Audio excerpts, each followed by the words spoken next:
कि जो कुछ भी हो रहा है उसके आमंत्रक पप्पू यादव ही हैं। पप्पू यादव ने एक प्रकार से दंभी स्वरूप बना करके, और जैसे कभी हमने प्राचीन काल में सुना है कि काल नेमी ने भी हनुमान जी महाराज का रास्ता रोकने के लिए और हजारिया माला अपने हाथ में जप माला करते हुए और बड़ा रामानंदी तिलक लगा करके और हनुमान जी को वो रोकना चाहता था। इस समय देश में सनातन धर्म के संबंध में बहुत तेजी के साथ लोगों में आस्था जागी है, और खास तौर से नई पीढ़ी के मन में। और अयोध्या का जो घटनाक्रम हुआ है वो हुंडी में जो पैसा प्राप्त हुआ है, जिसको हम दान पेटी का पैसा कहते हैं, जो लोग श्रद्धा पूर्वक चढ़ाते हैं, उस पैसे में गिनती करने वालों ने चोरी की और वे सारे के सारे लोग पकड़ लिए गए हैं। और जांच हो रही है, जांच अभी जारी है और कई प्रकार के तथ्य निकल करके आ रहे हैं। तो इस घटनाक्रम को एक दंभ का स्वरूप दे करके पप्पू यादव ने एक तो गेरुआ कपड़ा पहन लिया। गेरुआ कपड़ा पहन करके वो भारत के संतों को बदनाम करना चाहते हैं, जबकि राम जन्मभूमि में एक भी संत दोषी नहीं पाया गया, कोई भी संत उसमें इन्वॉल्व नहीं है चोरी बदमाशी में। तो इस प्रकार का वो प्रदर्शन करना चाह रहे थे। तो एक प्रकार से ये दंभ भी था और सनातन को एक प्रकार से चुनौती भी है कि, और सनातन को कटघरे में खड़ा करना चाह रहे थे वो। अच्छा, उसमें साथ देने वाले, ये प्री प्लानिंग उनका था, ऐसा नहीं कि उसके ही मन में आई बात और उसने इस प्रकार का स्वांग रचा हो। उसमें अखिलेश यादव भी, फिर राहुल गांधी भी, और भी उनके तमाम साथी जब सबके नाम आ रहे हैं, वो जा रहे हैं दान पेटी में दक्षिणा चढ़ा रहे हैं। और वो लेकर अब भगवान राम को जहाँ शीश पर बिठालना चाहिए वो अपने पैरों के नीचे बिठाल रहे हैं और दान पेटी को गायब करने का वो नाटक कर रहे हैं। आखिर ये शर्मनाक घटना उन लोगों के दिमाग में क्यों आई?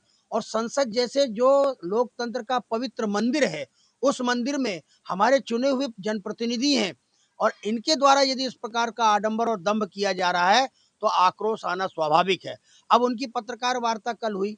अब वो पत्रकार वार्ता किस बात के लिए, अपनी कौन सी सफाई देना चाह रहे हैं पत्रकार वार्ता में, या क्या अभिव्यक्त करना चाहते हैं?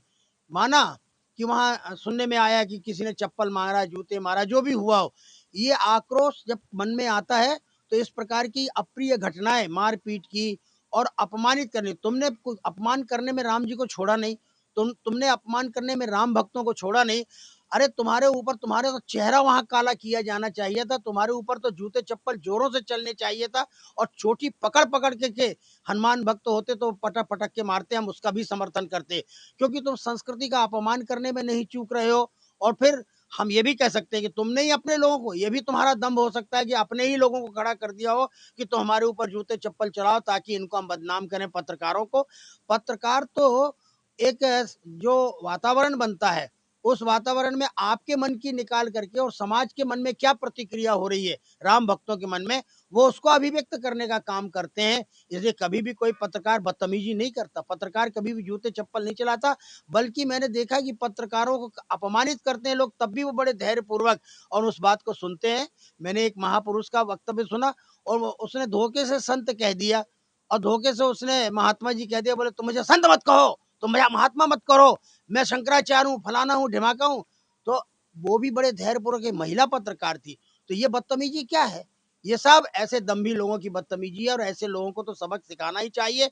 और हम तो सनातनी जनता से ये कहना चाहते हैं कि जब भी आम चुनाव हो, उत्तर प्रदेश के, राजस्थान के, बिहार के या कहीं के भी, और लोकसभा हो, तो इनको सबक सिखा करके इनको तो इनका सामाजिक बहिष्कार होना चाहिए। दम्भी लोग हैं, इनके मन में कोई श्रद्धा नहीं है, न संस्कृति के प्रति प्यार है, न परंपरागत विश्वास के प्रति इनके मन में कोई आस्था है। इसलिए ऐसे लोग तो बहिष्कार के, सामाजिक और राजनीतिक बहिष्कार इनका अवश्य होना चाहिए। आज उत्तर प्रदेश विधानसभा में भी अखिलेश यादव चंदा चोरी को लेकर खूब हंगामा कर रहे हैं।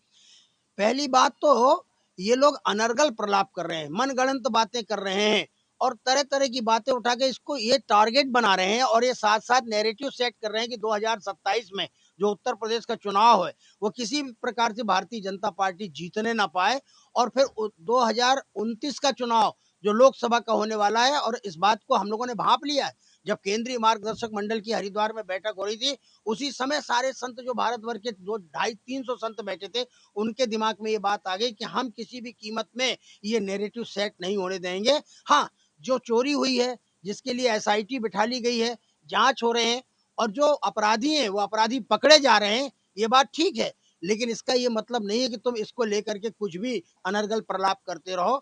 तो जो कुछ भी आज अखिलेश यादव बोल रहे हैं इनके दिमाग में, और इन लोगों ने एक महात्मा को भी पकड़ लिया है और वो महात्मा को लेकर के वो हस्तक बना घूम रहा है इनके हाथ का। इसलिए बाकी के जो साधु संत महात्मा जो संस्कृति भक्त हैं, जो केंद्रीय मार्गदर्शक मंडल के सदस्य हैं, वो सब सतर्क हो गए हैं। हम किसी भी कीमत में गांव गांव हम पहुंच करके, और लोग कह रहे हैं ना कि आस्थाएं कमजोर हो गई, वहां आने वालों की स्थिति कमजोर, ऐसा कुछ भी नहीं है।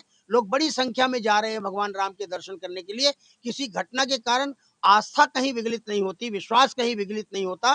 तो इस प्रकार से हम पूरे देश का वातावरण अनुभव कर रहे हैं।